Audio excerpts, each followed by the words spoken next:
Oke, selamat pagi, selamat siang, dan selamat malam untuk teman dan rekan-rekan sekalian. Perkenalkan kami dari mahasiswa ITDEL. Jadi pada video kali ini, kami akan melakukan presentasi tentang proyek kami yang berjudul melakukan transaksi dengan aman dan menambah penghasilan di masa pandemi. Sebelum melakukan presentasi, alangkah baiknya jika kami memperkenalkan diri kami terlebih dahulu. Perkenalkan, nama saya Abraham Wiradapane dengan NIM 11420042 dari Prodi 4 Terpel. Teman saya Maria Sophia Purba dengan NIM 11320054 dari Prodi D3 TI. Samuel Nathanael Sianipar NIM 13320019 dari Prodi D3 TK. Edric Ernest Sinaga dengan NIM 13320008 dari Prodi D3 TK, dan Tria Jessica Tampuwolon dengan NIM 11420078 dari Prodi D4 Terpel. Jadi pada kami akan melakukan presentasi. Slide berikutnya.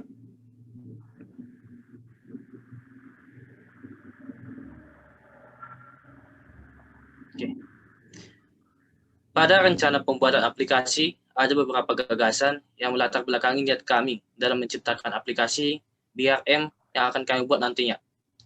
Sebelum kita membahas tentang poin-poin, saya akan memperhatikan tentang latar belakang yang juga mempengaruhinya. Oleh karena masa pandemi yang terjadi saat ini, banyak aktivitas masyarakat yang dibatasi oleh pemerintah, khususnya interaksi yang melibatkan kontak langsung antar manusia, termasuk juga dalam kegiatan transaksi. Penularan juga dapat terjadi lewat spesimen uang. Maka pemerintah juga membatasi transaksi menggunakan uang, agar wabah juga dapat berkurang. Pada masa pandemi ini, juga banyak masyarakat yang mengalami kesusahan dalam masalah finansial atau keuangan. Lapangan pekerjaan juga banyak yang tutup, daya beli masyarakat berkurang, dan masih banyak faktor lainnya yang mempengaruhi. Meski pemerintah juga membantu masyarakat dalam memenuhi kebutuhan seperti memberikan bantuan, faktanya tentu saja itu belum cukup untuk membantu masyarakat. Oleh sebab itu, kami berpikir lebih untuk mendapatkan penghasilan tambahan di masa pandemi dengan menciptakan aplikasi yang akan membantu masyarakat nantinya. Pada masa pandemi ini, masyarakat yang juga untuk waspada dalam melakukan apapun, sehingga kami melakukan suatu inovasi baru mengenai transaksi pembayaran dengan aman dan aplikasi untuk menambah profit atau pundi-pundi ke uang masyarakat. Jadi, untuk poin yang pertama, melakukan transaksi dengan aman. Pada kondisi pandemi seperti ini, pastinya banyak masyarakat yang takut dengan untuk masyarakat yang takut dengan virus-virus yang beredar saat ini. Pastinya banyak masyarakat yang melakukan transaksi untuk kebutuhan masing-masing. Dalam menggunakan transaksi ini, kita harus menghindari kontak fisik dengan seseorang. Dengan cara kita bertransaksi dengan menggunakan aplikasi BRM atau aplikasi yang kami kembangkan saat ini. Dengan adanya aplikasi ini, kita dapat melakukan transaksi dengan aman tanpa harus melakukan kontak fisik dengan seseorang. Itulah poin yang pertama. Untuk poin yang kedua, menambah penghasilan atau profit. Dalam dampak dari wabah penyakit COVID-19 juga mengena pada sektor ekonomi masyarakat, di mana masyarakat mengalami penurunan pemasukan atau bahkan kehilangan penghasilan, sehingga ini sangat mempengaruhi kesejahteraan masyarakat. Tidak dapat dipungkiri bahwa kebutuhan masyarakat saat ini sangat banyak. Namun pada era COVID-19 ini, penghasilan masyarakat menjadi menurun, sehingga dampaknya tidak sesuai antara penghasilan dan pengeluaran. Hanya orang-orang yang kalangan ekonomi menengah ke atas yang dapat melakukan mengalami kesesuaian. Namun masyarakat di ekonomi menengah ke bawah akan mengalami kesulitan dalam mengatur keuangannya. Jadi ini merupakan alasan kami mengapa kami menambahkan penghasilan sebagai gagasannya. Untuk penjelasan selanjutnya akan dijelaskan oleh teman saya.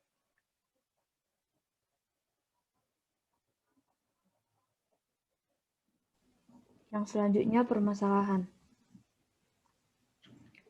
Yang pertama, penyakit menular yang ada pada dunia ini. Penyakit menular yang ada pada dunia ini yang dimulai dari Wuhan, Cina, hingga ke negara-negara lainnya, termasuk negara kita Indonesia. Yang kedua, risiko yang dapat ditimbulkan oleh virus corona. Kita lihat banyak risiko yang terjadi saat ini, dimulai dari kematian hingga krisis ekonomi. Yang ketiga, cara penyebaran virus corona. Cara penyebaran virus corona ini sangat banyak, dimulai dari kita menyentuh barang-barang yang lain yang udah disentuh orang lain, dan ada juga masyarakat-masyarakat yang dengan sengaja batuk atau menjulurkan air ludahnya tanpa disengaja. Yang keempat, pasien yang terinfeksi tanpa adanya gejala. Kini telah ada pasien yang terinfeksi tanpa adanya gejala. Pada pertama kali, pasien-pasien masih memiliki gejala seperti batuk, sesak, dan juga tanpa adanya penciuman, dan masih banyak gejala-gejala yang lain. Yang kelima, pengaruh pelaksanaan social distancing bagi negara-negara untuk meminimalisir penyebaran virus corona. Dalam pelaksanaan social distancing ini kita tahu manfaatnya adalah sangat bagus hingga dalam meminimalisir penyebaran virus corona ini. Tetapi masih banyak masyarakat ketika dilaksanakannya social distancing, masih banyak masyarakat yang melanggar peraturan tersebut. Sehingga virus corona dari negara kita ataupun dari dunia kita ini tidak ada habisnya hingga saat ini. Yang keenam, adanya masalah yang diakibatkan oleh pandemi virus corona di berbagai bidang. Yang ketujuh, adanya kerugian yang diakibatkan oleh pandemi virus corona di berbagai bidang. Yang kedelapan, adanya orang di sekitar kita terpapar virus corona tanpa sepengetahuan kita. Banyak masyarakat yang di sekitar kita terpapar virus corona tanpa sepengetahuan kita itu sudah banyak. Hingga kita juga bisa terpapar tanpa sepengetahuan kita hanya karena tanpa adanya gejala seperti pada poin keempat tadi. Yang kesembilan, banyaknya masyarakat yang mengeluh karena susahnya bertahan hidup di masa pandemi ini. Pada masa pandemi ini banyak masalah-masalah, banyak juga kerugian yang kita dapatkan hingga banyaknya masyarakat yang yang adanya pemutusan hubungan kerjanya, sehingga mereka harus bertahan hidup melalui bantuan-bantuan dari masyarakat hingga bantuan dari pemerintah. Yang ke-10, kurangnya kesadaran atau timbulnya kelalaian atas protokol kesehatan. Telah banyak masyarakat yang tidak sadar atau tidak peduli dengan sekitarnya bahwa dengan mematuhi protokol kesehatan ini kita bisa meminimalisir penyebaran virus corona dengan kita melakukan 3M, yaitu menjaga jarak, memakai masker, dan mencuci tangan.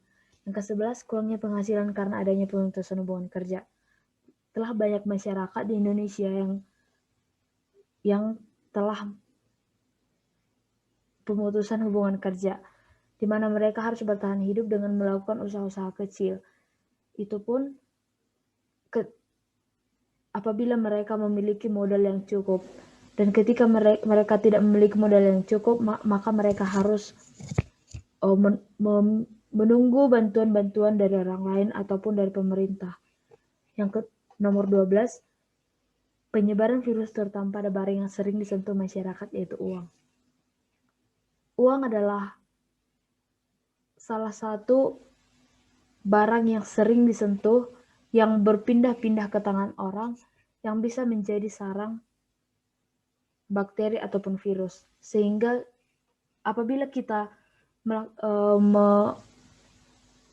memegang uang, kita harus mencuci tangan, ataupun kita bisa bertransaksi melalui aplikasi-aplikasi yang dilakukan secara online. Selanjutnya akan dijelaskan teman saya.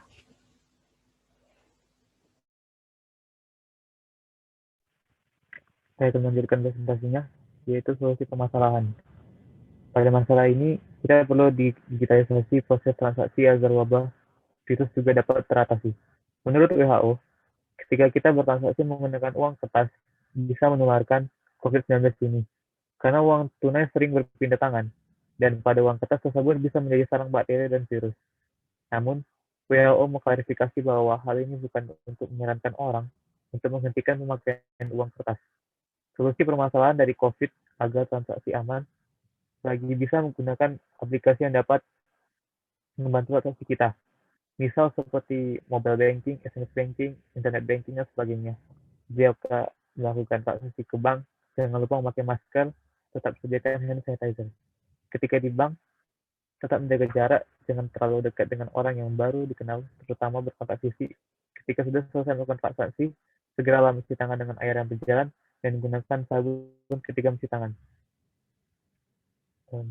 Lalu, masalah menurunnya penghasilan dapat ditambah dengan ide trading saham.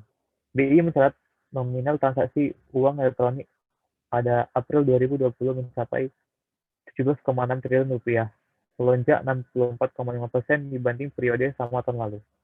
Data kenaikan transaksi uang elektronik akibat COVID-19, pelaku pasar menganggap peningkatan volatilitas sebagai peluang untuk mendapatkan keuntungan, dan disinilah day trader biasanya mendapat keuntungan paling banyak.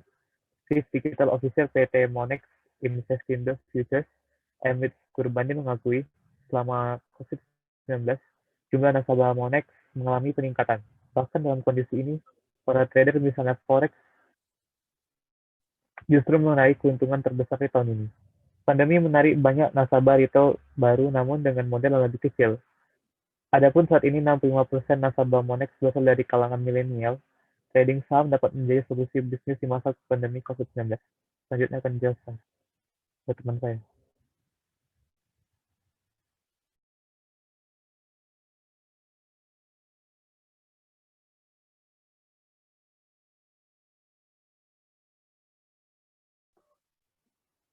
Lalu implementasi solusi. Berdasarkan evaluasi solusi di atas, solusi tersebut dapat diidentifikasi sebagai berikut.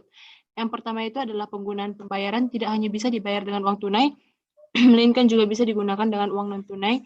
Itu seperti transfer, Briva, ataupun COD. Lalu di nomor 2, dengan adanya produk aplikasi e-money dan trading, kita semakin mudah untuk transaksi dan menukar barang tanpa harus melanggar protokol kesehatan COVID-19. Di mana kan aplikasi e-money itu adalah alat pembayaran yang menggunakan media jaringan internet serta komputer sebagai media elektronik. Lalu di nomor 3 itu, untuk mengatasi krisis ekonomi pada saat pandemi COVID-19, kita dapat melakukan trading. Di mana kan krisis ekonomi itu adalah kemerosotan kegiatan ekonomi yang menimbulkan sebuah dampak. Lalu kita dapat melakukan trading atau jual beli saham dengan waktu yang singkat.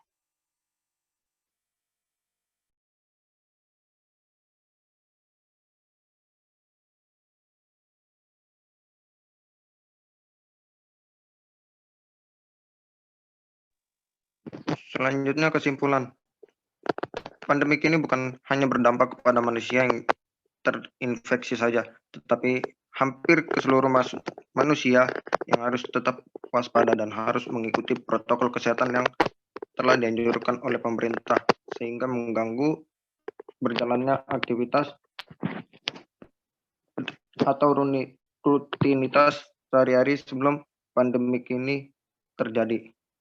Telah banyak anjuran-anjuran dari pemerintah supaya COVID-19 ini hilang dari bumi kita ini. Memang benar, masyarakat tidak akan bisa diam di rumah saja, karena masih banyak masyarakat yang harus kerja untuk menghidupi keluarga mereka. Mereka harus mencari uang dengan bekerja, tetapi sedikit dari pekerja tersebut yang mematuhi protokol kesehatan. Apalagi pada masa ini, telah banyak masyarakat yang terpapar COVID-19 tanpa adanya gejala. Aplikasi yang kami ciptakan ini bertujuan untuk memutus rantai penyebaran COVID-19. Dengan hal kecil, kita beranjak agar tidak terkena penyakit yang sedang marak pada dunia kita ini. Walaupun dengan hal kecil, kita dapat mencegah penyebarannya, tetapi sangat besar khasiatnya.